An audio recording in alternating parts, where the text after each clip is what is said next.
A very good afternoon to all my dear students. This is Dr. Rajendra Shevde, HOD Department of Botany, Arts, Commerce and Science College, Jalanja. I welcome you all to semester 5 of TRBSc for paper 4. Let's start with the introduction of the syllabus for paper 4. Current trends in plant sciences 2. There are total 4 units, 100 marks examination, 50 marks for your practical examinations. Let's start with your unit 1, Ethnobotany and Mushroom Industry. In this unit, it is the largest unit of this paper. We are going to study ethnobotany. Ethnobotany, the botany which is concerned with the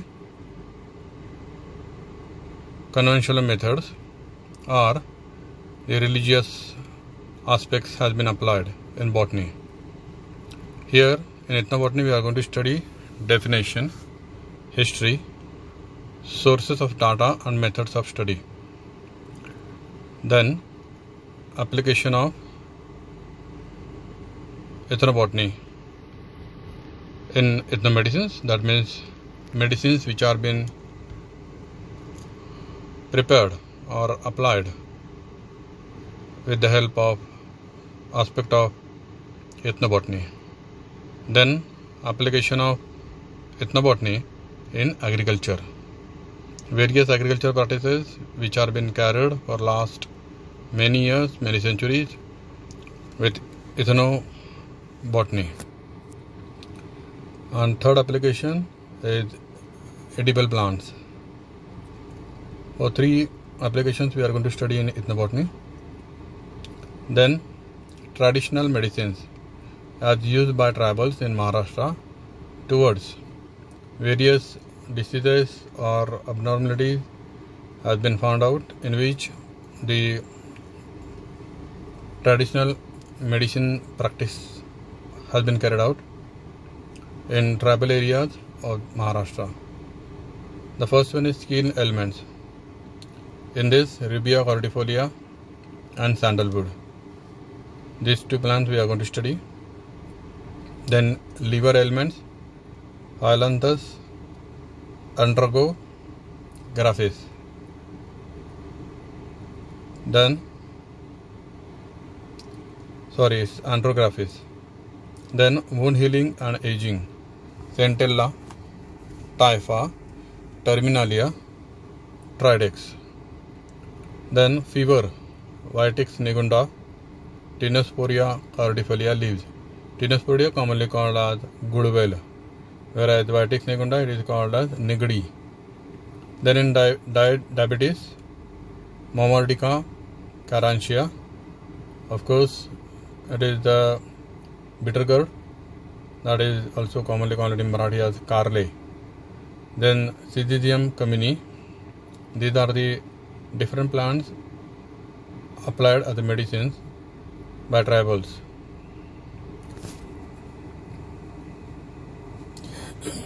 Then mushroom industry.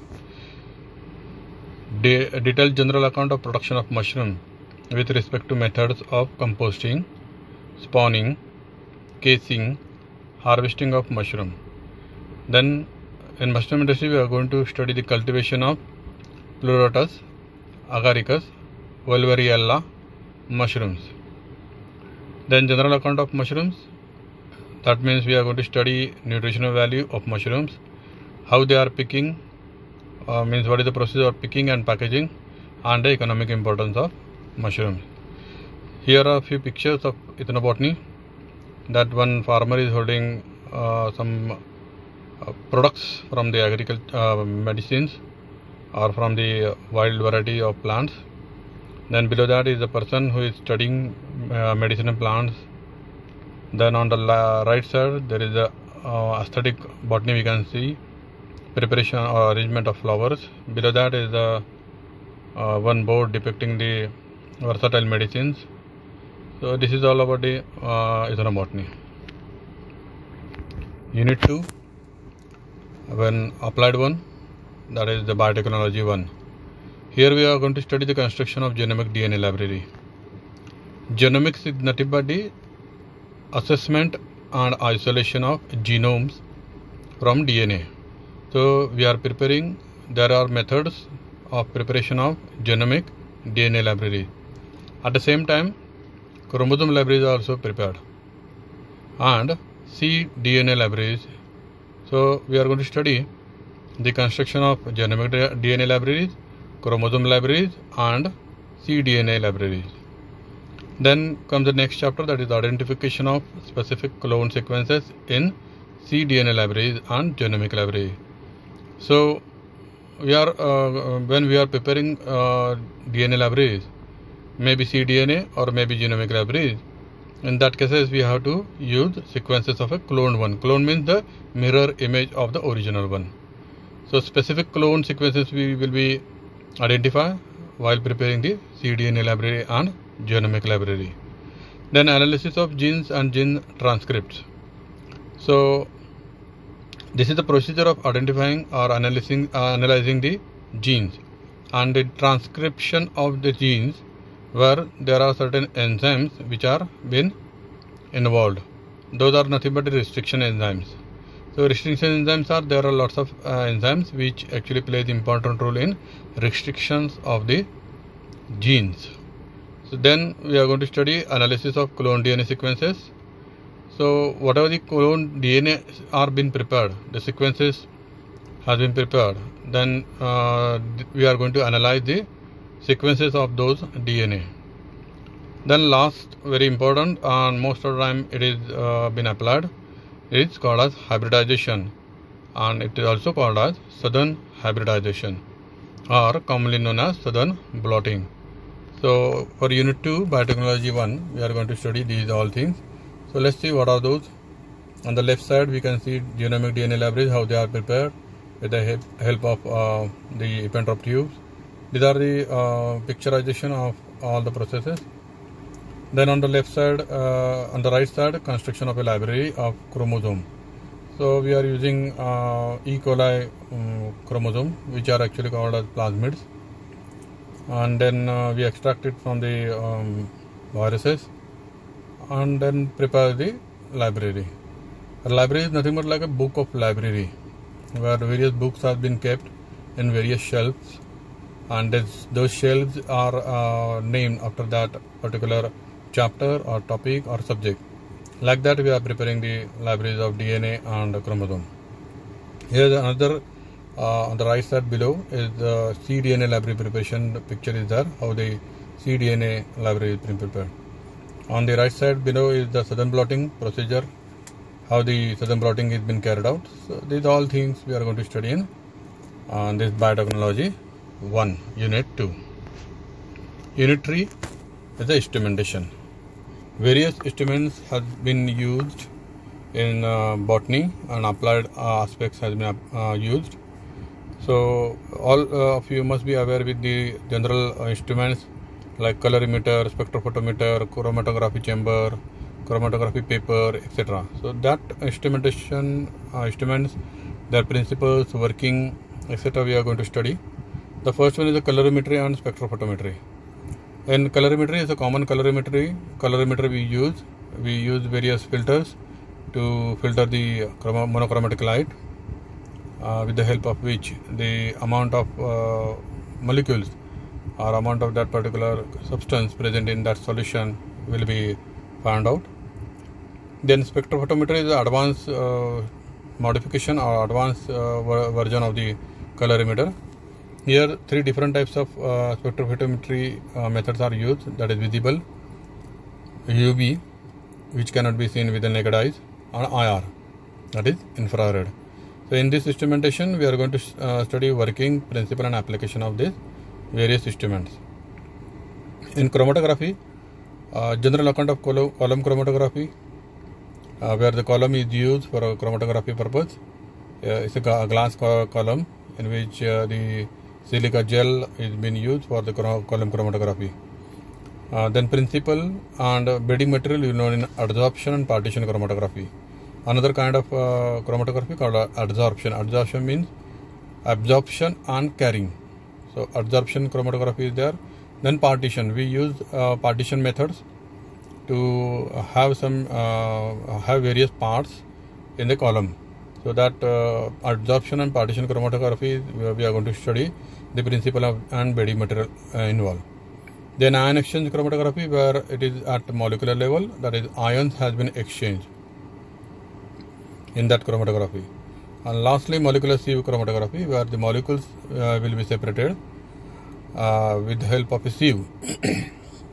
That chromatography is called as molecular sieve chromatography. Then chromatography is actually definition that development of colors, various colors, with the help of a separation methodology. These are the pictures of various instrumentation. Then colorimetry is there, how the light is passed through the monochromatograph, and then how it has been passed to the sample, and the reading has been displayed on the digital display. Then the spectrophotometer principle of spectrophotometer is there on the right side. Then left side is the paper chromatography. Below that is the thin layer chromatography. Middle one is the column chromatography, and lastly the ion exchange chromatography. So these are all the pictures we are going to study in this unit. Last unit, that is pharmacognosy and medicinal botany. Pharmacognosy is nothing but a study of plants which used as a medicines.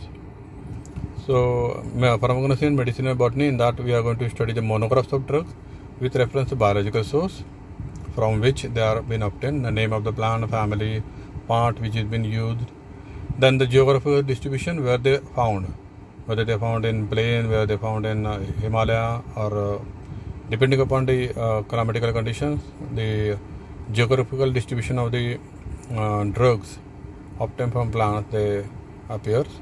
Then common varieties, what are the common varieties of those plants? Then macro and microscopic characters. Macro means external morphology, micro means the internal morphology. So that macro and microscopic characters we are going to study. Then the chemical constituents, what are the different types of chemicals which are present in that plant that been used as a drug, that is also we are going to study. And then the therapeutic uses, what purposes? For it is for use for fever, it is used for muscle pain, it is used for asthma, this is related to respiration, this is related to digestion, this is related to your nervous system, etc. etc. Therapeutic uses are there. And then adulterants. Adulterants is nothing but the unwanted substances are being mixed with the original one, so that is called as adulteration. So we are going to study the different adulterants. And following are the plants in which we are going to study the pharmacognosy. That means they are monographs, then biological source, geographical distribution, common varieties, micro and microscopic characters, chemical constituent, therapeutic uses, and some adulteration. Those are nothing but strychnus seeds. Strychnus is commonly called as kajra. So strychnus seeds we are going to study. Then senna leaves, sonmukhi, clove buds, lavang, allium sativum, lasun, Acorus calamus, vekhanda, and curcuma longa, that is commonly called as turmeric or haldi. So in unit 4 we are going to study various these plants. So let's have some pictures that what is exactly pharmacognosy. One definition is there. Then we can see the strychnus seeds, clove buds, senna leaves, allium sativum, that is lasun, garlic, then Acorus calamus, vekhanda, and lastly curcuma longa, that is turmeric. So all these 4 units we are going to study, of which first unit will be covered by our Dr. Kalpit Mhatre sir, that is ethnobotany. Second unit, that is biotechnology, it will be covered by Dr. Rajendra Shevde. Then third unit, that is instrumentation, that will be covered by Dr. Rajendra Shevde. And last unit, that is pharmacognosy, will be covered by Dr. Mahadev Badke sir. So this is the introduction of the syllabus. Hope you must have understand what we are going to study in paper 4. Thank you so much for listening to our video. Welcome. Thank you.